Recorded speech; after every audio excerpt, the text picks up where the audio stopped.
So, how do we kill this beast? I don't think rage will affect him. So let's try it on that guy.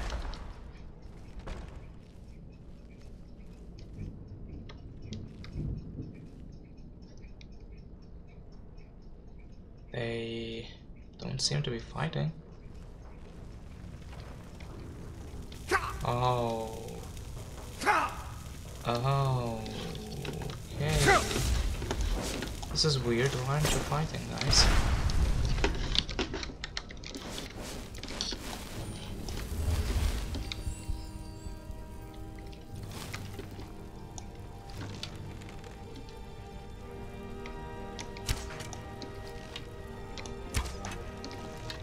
Interesting.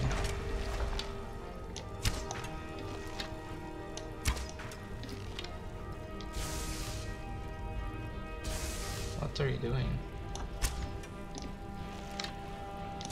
Ah! Nice. As for the other guy...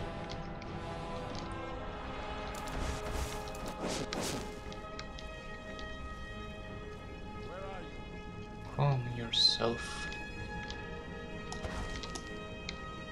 Am I being sneaky right now?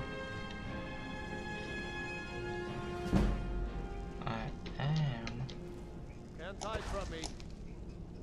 Don't have enough magic though. Damn it.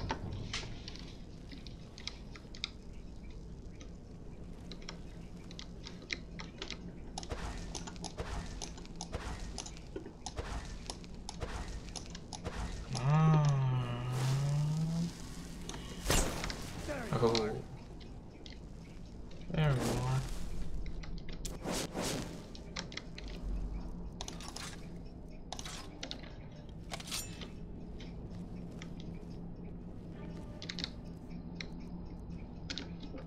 Oh, 60, I thought it was 80. Okay, actually, what is this? Venus and Magica, sure. I mean, I don't really like those type of potions or poisons, but why not?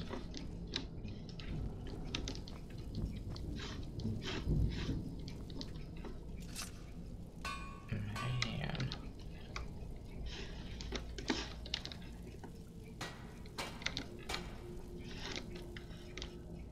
Quicksilver. What?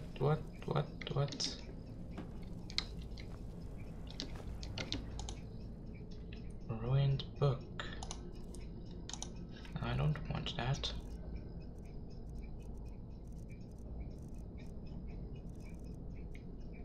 Drop it. Bow, bow, bow. Ooh.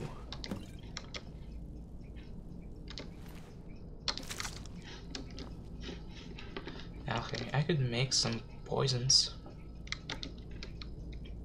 You know what? Why not? Let's make some poison. Actually, I don't really have many ingredients here, do I? Nope. No, I do not. In fact, let me check if I have any ingredients to eat. No. Because you know me, I like to eat. And it was auto-saving. Haven't seen many auto-savings outside of loading screens for a long time. I wonder why.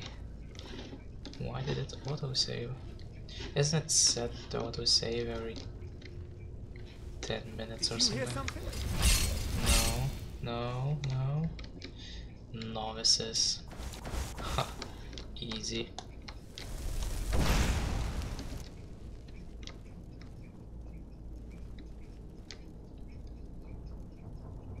Fight each other, will ya? I know I heard something.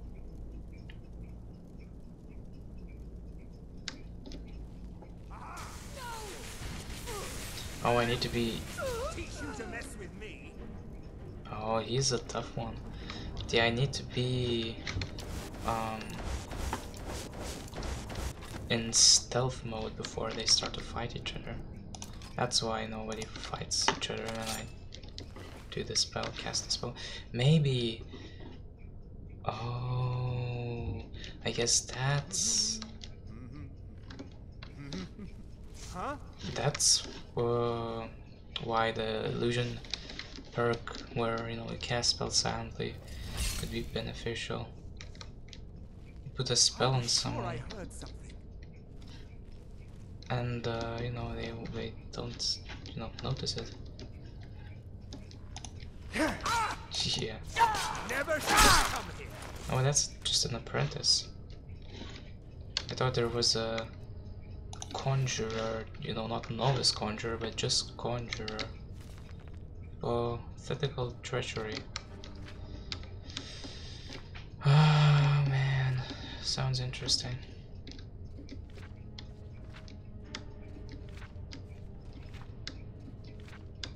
Quite long, but you know what? Let's read it.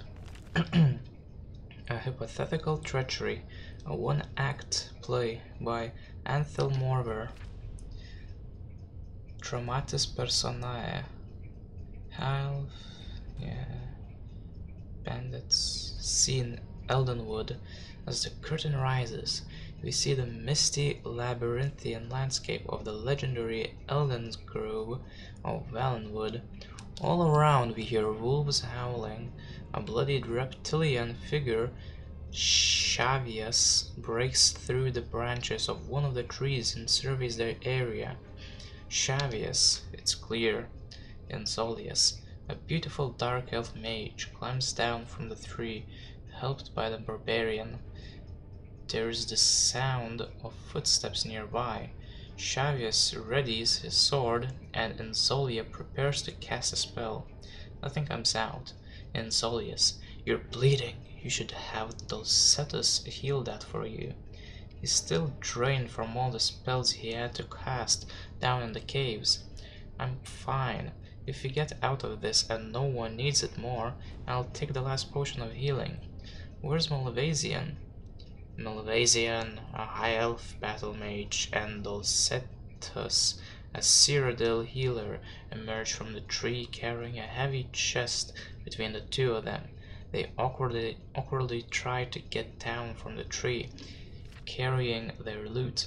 Malvasian, here I am, though why I'm carrying the heavy load is beyond me.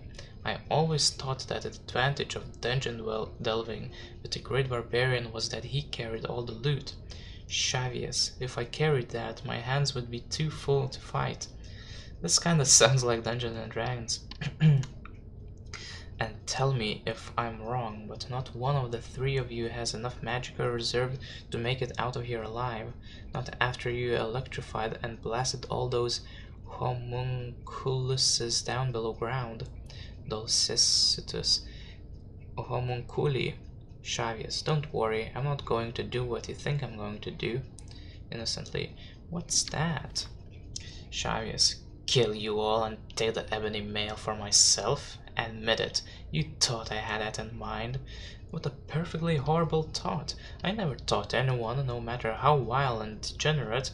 Why not? He needs porters, like he said. He can carry the chest and fight off the inhabitants of Elden Grove both. By Stendar, of all the mean, conniving, typically Orgonian. And why do you need me alive? I don't, necessarily, except that you're prettier than the other two, for a smoothkin, that is. Smoothkin. And if something comes after us, it might go for you first. There's a noise in some bushes nearby. Go check that out. It's probably a wolf. These woods are filled with them. You check it out. You have a choice, Enzolia. Go and you might live. Stay here and you definitely won't. Isolia considers and then goes to the bushes. Shavius to Malvasian and Dulcetus. The king of Sylvanar will pay good money for the mail, and we can divide it more nicely between the 3 and 4. You're so right. Isolia suddenly levitates up to the top of the stage. A semi-transparent ghost appears from the bush, and rushes at the next person, who happens to be Xavius. As the barbarian screams and trashes at it with his sword, it levels blasts of whirling gas at him. He crumbles to the ground. It turns next to Godolcitus, the healer, and as the ghost focuses its feasting chill on the hapless Dulcitus, while Magian casts a ball of flame at it that causes it to vaporize into the misty air. Isolia floats back down to the ground as Malvasian examines the bodies of Dulcitus and Xavius, who are both white-faced from the draining power of the ghost. You had some magicka reserved after all. So did you. Are they dead? Malvasian takes a potion of healing from Dulcitus's back. Yes, fortunately, the potion of healing wasn't broken when he fell. Well, I guess this leaves just the two of us to collect the reward. We can't get out of this place without each other, like it or not.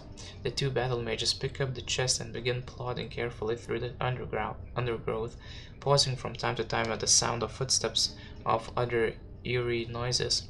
Let me make sure I understand.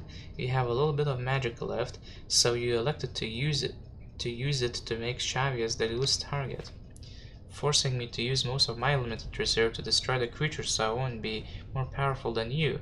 That's first-rate thinking. Thank you. It's only logical. Do you have enough power to cast any other spells? Naturally. An experienced battle mage always knows a few minor but highly effective spells for just such a trial. I take it you, too, have a few tricks in your sleeve?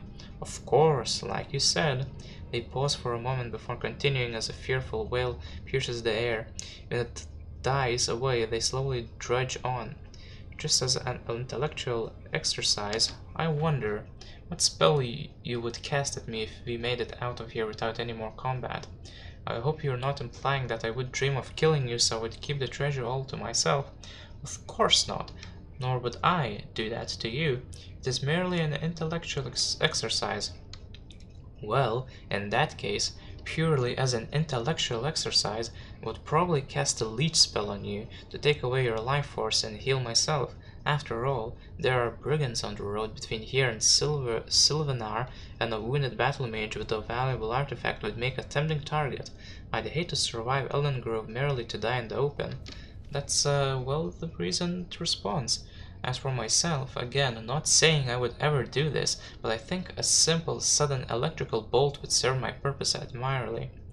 I agree about the danger of brigands, but don't forget, we also have a potion of healing. I could easily slay you and heal myself to full capacity. Very true. It would end up a question then of whose spell was more effective on that instant. If our spells counteracted one another and I leached your life energy only to be crippled by your lightning bolt, then we could both be killed, or so near death that a mere potion of healing would scarcely help either of us, let alone both. How ironic it would be if two scheming battle mages, not saying we are scheming, but for the purpose of this intellectual exercise, were left on the brink of death, completely drained of magicka, with one healing potion to choose from. Who would get it then? Logically, whoever drank it first, which in this case would be you since you're holding it. Now what if one of us were injured but not killed? Logic would dictate that a scheming battle mage would take the potion, leaving the injured party to the mercy of the elements, I suppose. That does seem most sensible, but suppose that the battle mages, while certainly scheming types, had a certain respect for one another. Perhaps in that case the victorious one might, for instance, put a potion up a tree near his or her gravely wounded victim. Then, when the wounded party had enough magic replenished, he or she would be able to levitate to the tree branches and recover the potion. By that time, the victorious battle mage would have already collected the reward. They pause for a moment at the sound of something in the bushes nearby. Carefully, we climb across the branches of a tree to bypass it. I understand what you're saying, but it seems out of character for our hypothetic scheming battle mage to allow his or her victim to live. But it's been my observation that most scheming battle mages enjoy the feeling of having bested someone in combat, and having that person alive to live with the humiliation. These hypothetical scheming battle mages sound excitedly. Daylight, do you see it? The two scurry across the branch, dropping behind a bush so we can no longer see them. We can, however, see the shimmering halo of sunlight. Malvasian behind a tall bush. We made it! Likewise, behind this tall bush. Indeed, there is a sudden explosion of electrical energy and a wild, howling aura of red light, and then silence. After a few moments' pause, we hear someone climbing up the tree. It is Malvasian, putting the potion high up in the boat. He chuckles as he climbs back down, and the curtain drops. Epilogue. The curtain rises on a road to Sylvanar. A gang of bandits have surrounded Malvasian, who is propped up on his staff, barely able to stand. We pull his chest away from him with ease. Bandit number 1. What have you got here? Don't you know it ain't safe to be out on the road all sick like you are? Why don't we help you with your load? Weakly. Please, let me be. Go on, spellcaster, fight us for it. I can't, too weak. Suddenly, Insolia flies in, casting lightning bolts from her fingers at the bandits, who quickly scramble away. She lands on the ground and picks up the chest. Malvasian collapses, dying. Hypothetically, what if a battle mage cast a spell on another which didn't harm him at once, but drained his life force and his magicka, bit by bit, so he wouldn't know at the time, but feel confident enough to leave the potion of healing behind? A most treacherous battle mage she'd be. And, hypothetically, would she be likely to help her fallen foe so that she could enjoy the humiliation of him continuing to live? From my experience, hypothetically, no, she doesn't sound like a fool. As Insolia lunges the chest off towards Sylvanar and Malvasian expires on the stage, we drop the curtains. This was very interesting. I like that. But wait, who suggested the idea of giving the potion? Was it the Dark Elf who... She was the Dark Elf one, right? Or was it the other one? I don't remember, but that was really cool. I'm going the wrong way. Yoink! Spirit of Nern. Yeah, no more books. Sorry.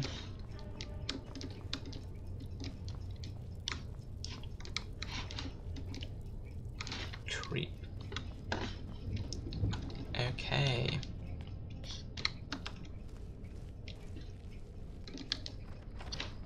Bedrooms, yep.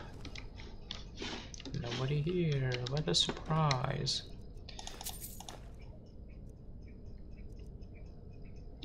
There's gonna be a guy or a woman there though. I'm sure of it. Yeah. A chick. Ooh. A key. I don't think it's a dungeon key. But a key nonetheless. I don't think I can get close to that guy. So let's just kill it. Oh.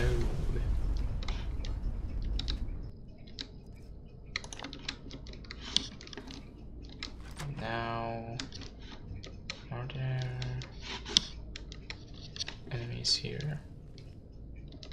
Julianos.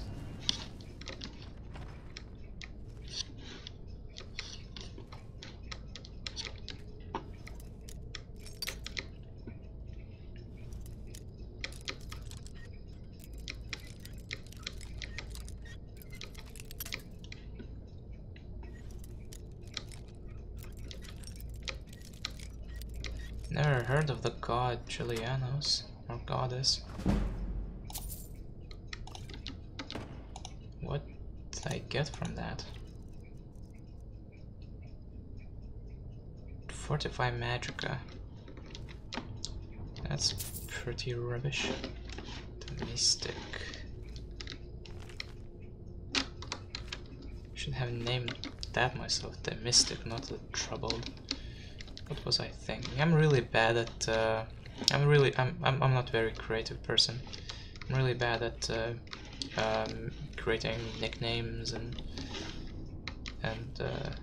stuff, band names and all that. I'm pretty good, I think, well, in my opinion, I'm pretty good at creating backstories. Oh no. Oh, auto saving. Again, why